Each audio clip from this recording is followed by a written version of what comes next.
and welcome to Indus Live from Islamabad. I'm Hira Mustafa and these are the headlines.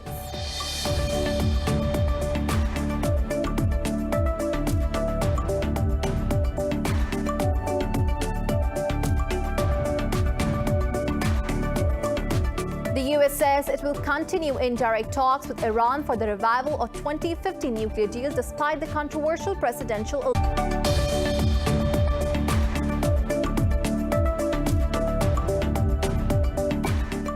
The Taliban say they are committed to the safety of embassies, charities and their employees in Afghanistan. The Taliban's deputy head, Mullah Brother, made the assurances in a meeting with EU's envoy Thomas Nicholson in Doha. Meanwhile, in a statement, Brother said they want a genuine Islamic system in Afghanistan that would make provisions for women's rights.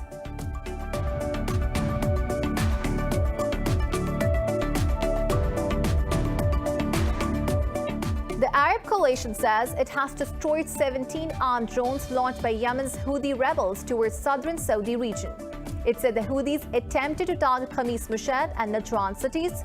Earlier, the Houthis claimed to have successfully targeted King Khalid Air Base in Khamis Mushat.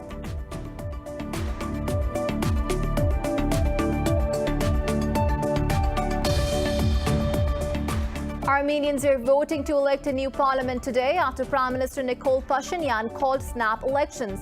Around 2.6 million people are eligible to vote to elect a 101-member parliament for 5 years. Pashinyan, who has lost much of his popularity after a military defeat to Azerbaijan last year, is hoping to renew his mandate.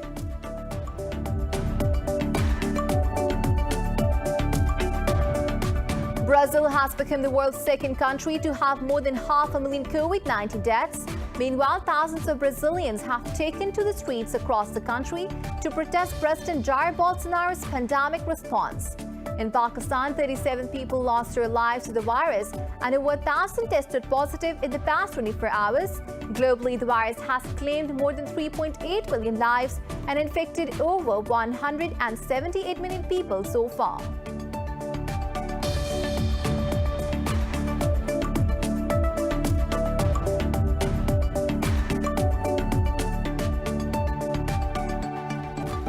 Well, those were the headlines. News in detail coming after the short break. Stay with us.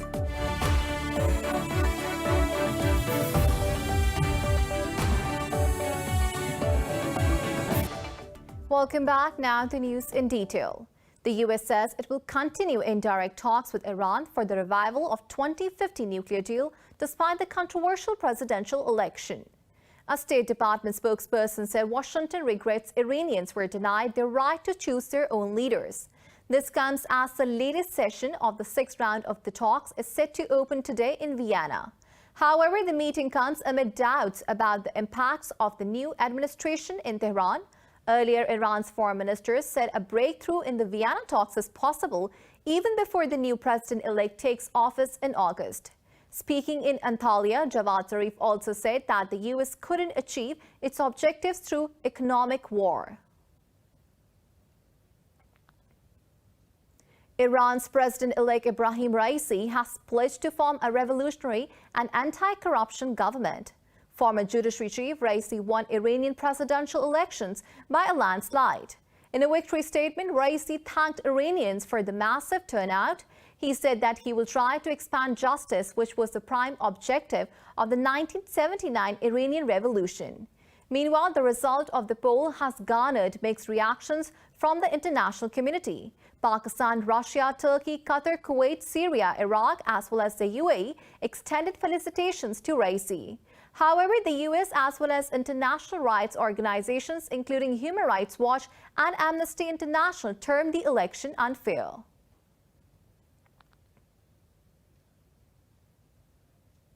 The Taliban say they are committed to the safety of embassies, charities and their employees in Afghanistan. The Taliban's deputy head, Mullah Brother, made the assurances in a meeting with EU's envoy Thomas Nicholson in Doha. In a tweet, a Taliban spokesperson said the two sides discussed the Afghan peace process. He said the leaders also reflected on the current situation in Kabul. In a statement, Brother urged the Kabul administration for released Taliban prisoners. He said they want a genuine Islamic system in Afghanistan that would make provisions for women's rights in line with cultural traditions and religious rules. Meanwhile, fighting rages on in the war-torn country. The Afghan Defense Ministry says over 100 Taliban were killed during operations in 5 provinces. The Arab coalition says it has destroyed 17 armed drones launched by Yemen's Houthi rebels towards the southern Saudi region. It said the Houthis attempted to target Khamis Mushat and Najran cities. The coalition said the deliberate and systematic escalation by the Houthis is equivalent to war crimes. It assured that the coalition forces are taking measures to protect civilians from hostile attacks. Earlier, the Houthis claimed to have successfully targeted King Khalid Air Base in Khamis Mushat. Yesterday, U.S. envoy for Yemen Tim Lendenkin urged de-escalation in Marib, where reportedly dozens died in renewed fighting. Armenians are voting to elect a new parliament today after Prime Minister Nikol Pashinyan called snap elections. Around 2.6 million people are eligible to vote to elect a 101-member parliament for 5 years. Pashinyan, who has lost much of his popularity after a military defeat last year to Azerbaijan, is hoping to renew his mandate. Opinion polls suggest the party of Pashinyan and that of former President Robert Kocharyan are in a tight race. In a recent interview, Kocharyan pledged to start negotiations on Nagorno-Karabakh's borders if he came to power. A winning party or alliance needs at least 51 seats and can be assigned additional seats in order to form a government. Myanmar's military rulers have rejected the UN General Assembly's resolution calling for an arms embargo against the country. In a statement, the Foreign Ministry described the resolution as being based on one-sided allegations and false assumptions. It added that letters of objection have been sent to the UN Secretary-General and the General Assembly's President. The UN General Assembly passed the resolution on Friday and called on the military to restore the country's democratic transition. It also demanded Myanmar's armed forces to immediately release all the political detainees, including Aung San Suu Kyi. Meanwhile, daily anti-coup protests continue in Yangon and Mandalay, despite the killing of over 870 civilians by the military. Brazil has become the world's second country to have more than 500,000 COVID-19 deaths. Globally, the virus has claimed more than 3.8 million lives and infected over 178 million people so far. More in this report. Brazil's COVID-19 numbers continue to rise amid president skepticism as the government is accused of passing up earlier opportunities to buy vaccines. Only 11% of Brazilians are fully vaccinated and 29% have received the first dose. Thousands took to the streets across the country to protest President Jair Bolsonaro's pandemic response. He took too long to buy the vaccine. Herd immunity won't do any good. The only immunity you can get is with the vaccine. There is no early treatment as well. I have lost millions of friends, lost my cousin. Millions of people are orphans, fatherless, motherless, and childless. Bolsonaro is genocidal. After wreaking havoc in India, the Delta variant is now ravaging several other countries as governments scramble to contain fresh outbreaks. The UK has announced it is now facing a third wave while the vaccine program races to outpace the Delta variant spread. Belgium is also set to ban entry to non-EU travelers from Britain to limit the spread of the feared variant. Meanwhile, Russia's capital Moscow reported the highest number of daily cases for the second day in a row. The city's hospitals are flooded with patients due to the Delta variant.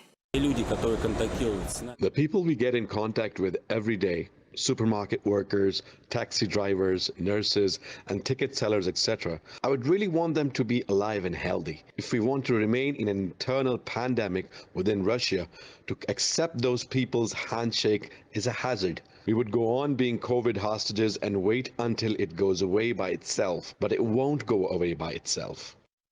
In Afghanistan, the health officials have warned that deadly third surge of COVID-19 is worsening in the war-torn country amid acute shortages of oxygen supplies. Uganda is also witnessing a surge in infections made worse by an array of variants. Meanwhile, the UAE has decided to suspend travelers from Liberia, Sierra Leone, and Namibia from entering the country over rising cases. Pakistan has registered 37 deaths and just over 1,000 cases in the past 24 hours. The Health Ministry says the country's positivity rate stands at 2.55%. Meanwhile, Pakistan Planning Minister Asad Umar says Pakistan has administered a record 2.3 million vaccinations this week.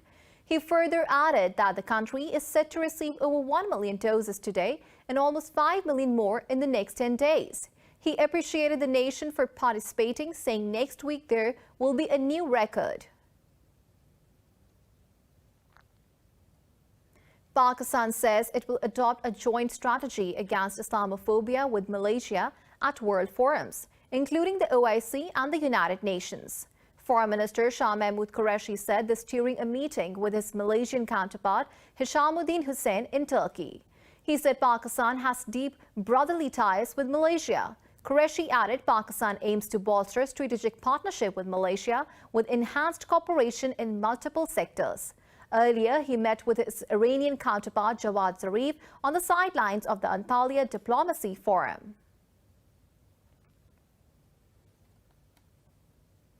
World Refugee Day is being observed globally today with the United Nations theme of Together We Heal, Learn and Shine.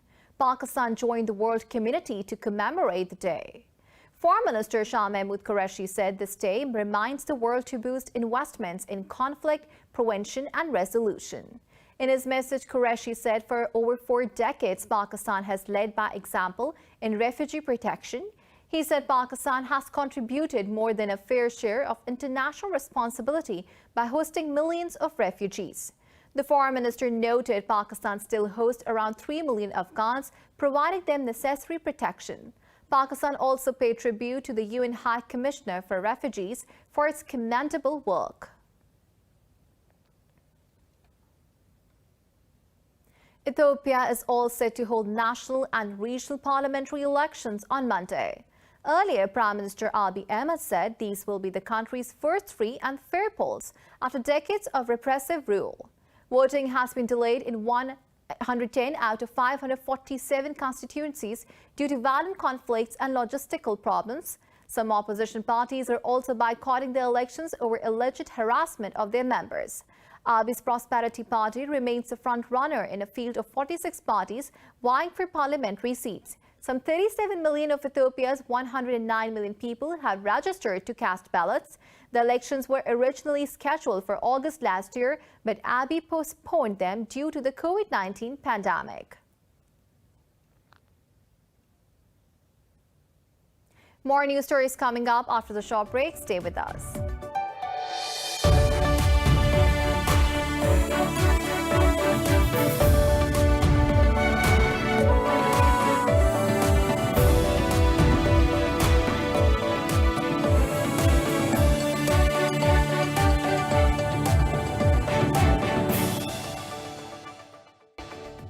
Welcome back. The Kremlin says a meeting between Russian President Vladimir Putin with the UK Prime Minister Boris Johnson is potentially possible.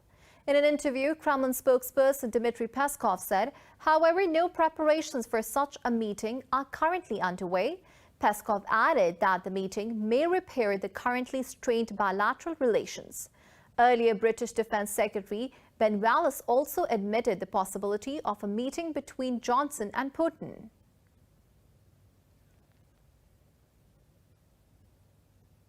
In the U.S. state of Florida, one person has been killed and another injured as a car rammed into a crowd at a parade in Wilton Manors. Police say the driver has been taken into custody. They added that authorities are still gathering information on the collision. A witness said it was an intentional act right across the lanes of traffic. In a statement, Democratic Representative Debbie Wasserman Schultz said she was deeply shaken and devastated that a life was lost. In the U.S., Storm Claudette has hit the southern states on the Gulf of Mexico, bringing strong winds and heavy rains. The National Hurricane Center says after moving ashore in Louisiana and Mississippi, the storm is heading into Alabama. The center has issued flash flood warnings for multiple states along the coast, including Florida, North Carolina, and Georgia. Claudette had sustained maximum wind speed of 65 km per hour. The storm also disrupted Juneteenth celebrations that commemorate the emancipation of African American slaves. In southwest China, a research base of giant panda breeding has been building itself into a cradle for the endangered species. It has become a world-renowned must-see scenic spot. More in this report.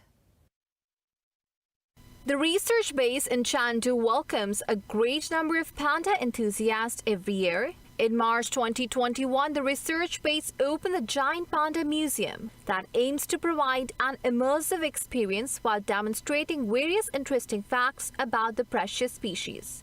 The museum also hopes to increase visitors' understandings of giant pandas and other wild animals. Not only are giant pandas precious animals to the Chinese people, but they also hold a reputation around the world for being adorable and playful. The Worldwide Fund uses a pattern of panda in the emblem and flag to call for the protection of all the precious and endangered species in the world. Giant pandas are an endangered species and live mainly in the mountains of northern Sichuan province and southern Gansu and Shanxi provinces. In recent years, conservation efforts have contributed to an increasing population of pandas with 500 to 1,000 mature adults. Giant pandas have been recategorized as vulnerable by the Red List in 2016, a mark of their growing population across the world.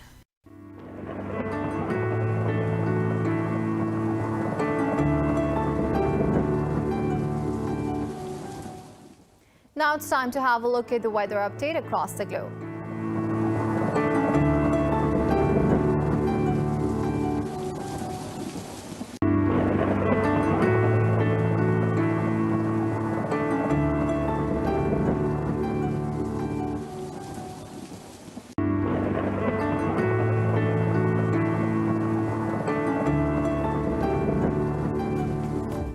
For the latest updates, you can follow us on social media at indus.news.